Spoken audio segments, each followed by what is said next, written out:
sampai hari ini saya belum mendapat klarifikasi dari Egy langsung. Bahkan saya itu kan kemarin, saya, Ajam, Rizal Fadila, Rusam, Trikurnia, saya juga nggak paham. Sehingga saya bikin lelucon. Ya, apakah ini TPUA Geng Solo?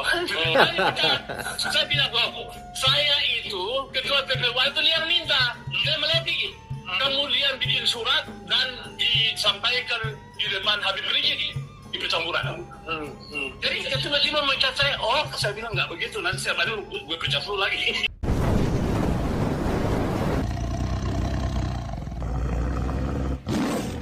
Assalamualaikum warahmatullahi wabarakatuh. Om Swastiastu, Namo Buddhaya, salam kebajikan sahabat-sahabat dimanapun juga berada. TPUA atau Tim Pembela Ulama dan Akademisi kini bukan lagi sekedar pecah sahabat, tapi memang benar-benar retak sampai ke tulang organisasi. PLT Ketua Umum TPUA yang kita tahu bahwa itu adalah merupakan Muslim Arbi meledak keras. Ia menolak keras pemecatan dirinya oleh Egy Sujana, bahkan membalas dengan tudingan yang sangat brutal. Egy Sujana adalah bagian dari TPUA Geng Solo. Dan saya kira tidak sampai di situ. Bahkan Muslim Arbi menyatakan akan memecat balik Egy Sujana dan menyebut langkah Egy menemui Jokowi di Solo sebagai pengkhianatan terhadap garis perjuangan TPUA. Tentu yang menjadi pertanyaan besar adalah siapa sebenarnya yang mengendalikan ini TPUA, dan sejak kapan perjuangan berubah menjadi transaksi. Ini yang harus terjawab oleh kelompok TPUA itu sendiri. Untuk lebih jelasnya, ini coba kita cek videonya secara bersama-sama sahabat. Saya ini kan sahabat sejatinya Egy Sujana. Ketika Egy sakit, ya kan, sakit di rumah sakit, teman-teman yang lain tidak mendampingi dia. Saya mulai dari Surabaya sampai di Bogor, saya mendampingi. Bahkan ketika Egy keluar negeri, terkait dengan persoalan ijazah ini juga terjadi kami interaksi banyak orang. Saya tidak paham, saya tidak tahu dan saya tidak mengerti kenapa Egy Sujana kok bisa begitu bertemu dengan saudara Joko Widodo. Saya mencoba mengirim berita itu, menanggapi tanggapan, nggak ada tanggapan. Ya. Saya telepon pun nggak dijawab sama dia. Ya kan, saya sama kali ini maksudnya apa? Gitu loh, ya kan? Kok seperti ini? Egy itu kan pernah menyampaikan ke saya bahwa waktu itu dihubungi Rasman, dan Rasman waktu menjadi kuasa hukumnya Egy. Lalu Rasman tuh mengajak Egy ketemu sama Jokowi. Dia minta pendapat saya bilang jangan. Saya bilang lu kalau ketemu sama Jokowi ini bahaya, saya bilang gitu. Pas ini parah ini, ya kan. Jadi oleh sebab itu pertama sekali sangat saya sayangkan. Kalau sekarang ini kan pengadilan sedang berjalan, dan saya menulis juga bahwa status mereka tersangka baik Roy, Rizwan, Tifa, Egy, DHL, Kurnia, Rizal Fadila dan Rusam itu menurut saya secara hukum tidak sah. Pada saat gelar perkara di Mabes Polri sama 9 Juli waktu itu, saya meminta Bang Taufik, ya kan, juga Roy, Rizwan dan Tifa sebagai ahli. Saya mengundang mereka itu, dan saya menjadi ketua delegasi dalam forum itu. Jadi kan sudah terlihat kalau tidak ada jasa asli narik itu, kenapa? Isu apa keluar itu nanti dipakai konstitusional. Nah, jadi oleh sebab itu sampai hari ini saya belum mendapat klarifikasi dari Egy langsung. Bahkan saya itu kan kemarin, saya, Ajam, Rizal Fadila, Rusam, Trikurnia, saya juga nggak paham. Sehingga saya bikin lelucon. Ya, apakah ini TPUA Geng Solo? Saya bilang, saya itu ketua TPUA itu yang minta, dia melatih. Kemudian bikin surat dan disampaikan di depan Habib Rizik di Petamburan. Jadi tiba-tiba mencat saya bilang nggak begitu, nanti saya balik gue pecat dulu lagi. Saya kira konflik ini semakin menunjukkan satu hal yang sangat penting buat kita semua, bahwa TPUA tidak sedang berdebat soal kebenaran, tapi merebut legitimasi kekuasaan, terutama di lingkaran mereka. Dan dalam teori Robert Michel, setiap organisasi perjuangan cepat atau lambat akan dikuasai segelintir elit yang mengklaim paling berjasa atau paling berjuang, yang paling mengontrol akses ke tokoh kuat. Ya mungkin dalam hal ini tokoh kuatnya ini kan siapa lagi kalau bukan Bibi Rizik ya. Jadi arahnya ini ke sana. Jadi siapa yang punya hubungan baik dengan Rizik Syihab, ya dialah yang punya klaim yang menguasai itu organisasi. Sementara kita tahu bahwa Egy Sujana dengan langkah menemui Jokowi di Solo secara simbolik itu memindahkan pusat gravitasi kekuasaan dari gerakan jalanan ke ruang kompromi kekuasaan sebenarnya sahabat.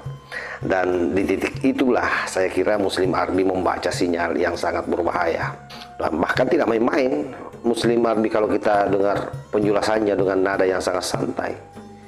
Dia mengatakan bahwa Egy Sujana itu adalah ketua TPU Agen Solo. Dan saya kira ini bukan sekedar umpatan emosional, tapi ini adalah framing politik. Dan dalam kacamata Antonio Gramsci, ini adalah merupakan perang hegemoni. Solo simbol pusat kekuasaan Jokowi. Kemudian kunjungan Egy dibaca sebagai penjinakan oposisi. TPUA berisiko berubah dari pressure group menjadi auxiliary power sahabat ya. Itu yang terbaca ke permukaan hari ini. Dan sepertinya Muslim Army sadar betul bahwa sekali simbol perlawanan duduk manis di ruang kekuasaan, maka perlawanan itu akan berubah jadi ornamen demokrasi palsu. Yang kedua, apapun yang akan dilakukan oleh Egy Sujana ke depan, itu tidak akan ada lagi yang percaya dari lingkaran kawan-kawan lamanya ini, sebab dia dianggap sebagai pengkhianat. Sekalipun hari ini tampak kita lihat bagaimana Egy Sujana berupaya merasionalisasi kedatangannya ke Pak Jokowi, bahkan rela berbohong dengan segala macam cara bagaimana supaya dia tetap dianggap sebagai kawan. Tetapi apapun itu, secara simbolik dia sudah jinak di tangan Jokowi.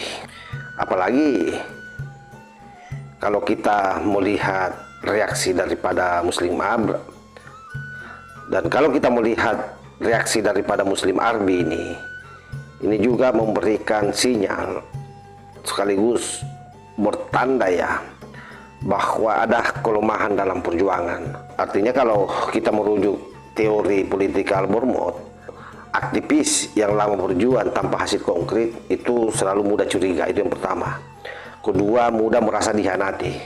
Ketiga, reaktif dan emosional. Saya kira inilah yang terjadi pada kelompok Muslim Army CS ini yang dipecat oleh Egy Sujana, karena memang selama ini kelompok ini berjuang keras sangat luar biasa, tetapi tidak pernah menang sahabat. Oleh karena itu sangat wajar kalau tingkat kecurigaannya itu tinggi dan selalu merasa dikhianati. Bahkan di mana-mana kalau kita lihat pergerakannya itu cenderung sangat reaktif dan sangat emosional. Dan memang sangat ironi kalau kita saksikan konflik di antara mereka.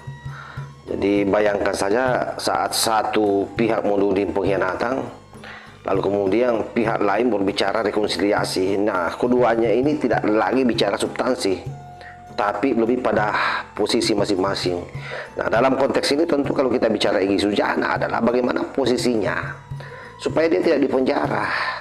Karena memang Egy Sujana itu sudah berkali-kali memberikan pengakuan ke publik bahwa dia tidak mau lagi dipenjara. Dia sangat takut untuk dipenjara karena dia membayangkan bagaimana penjara itu yang ukurannya hanya 1x5, 2x5 dan dipenuhi banyak kecoak dan tikus sahabat. Itu yang membuat Egy Sujana mungkin ya tidak sanggup lagi untuk dipenjara, lalu dia mengambil tindakan meninggalkan seluruh sahabat-sahabatnya dan bahkan rela dia pecat satu persatu.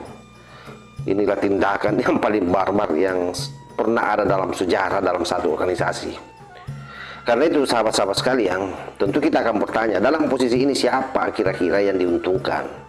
Karena secara totalitas ini kelihatan mereka sudah kacau balau.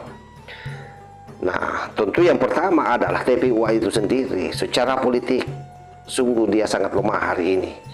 Artinya dia sudah mengaburkan isu utama, dan hari ini mereka sibuk berjibaku di internalnya. Bayangkan saja kalau perjuangan yang selama ini dia teriakkan, hari ini mereka sibuk berkonflik di internalnya. Dalam logika Hannah Arendt, saat gerakan kehilangan tujuan moralnya, dan saya kira saat gerakan kehilangan tujuan moralnya, maka yang tersisa hanyalah perebutan panggung, dan itulah yang terjadi hari ini. Oleh sebab itu sahabat-sahabat sekalian, konflik Muslim Army PSG Sujana saya kira bukan sekedar urusan pemecatan. Ini adalah cermin rusaknya gerakan ketika ego lebih besar dari ide. Dan jika TPUA terus larut dalam tuduhan, dalam pemecatan balasan, dan termasuk drama kunjungan ke Jokowi, maka sejarah akan mencatatnya bukan sebagai gerakan perlawanan, melainkan sebagai organisasi yang tumbang oleh ambisinya sendiri.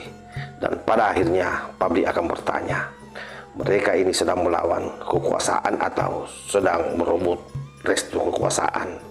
Saya kira itu yang terjadi di tengah-tengah masyarakat hari ini, melihat apa yang terjadi di kalangan para pejuang yang katanya memperjuangkan keadilan selama ini. Wallahul muwaffiq ila aqwamit thoriq. Wassalamualaikum warahmatullahi wabarakatuh.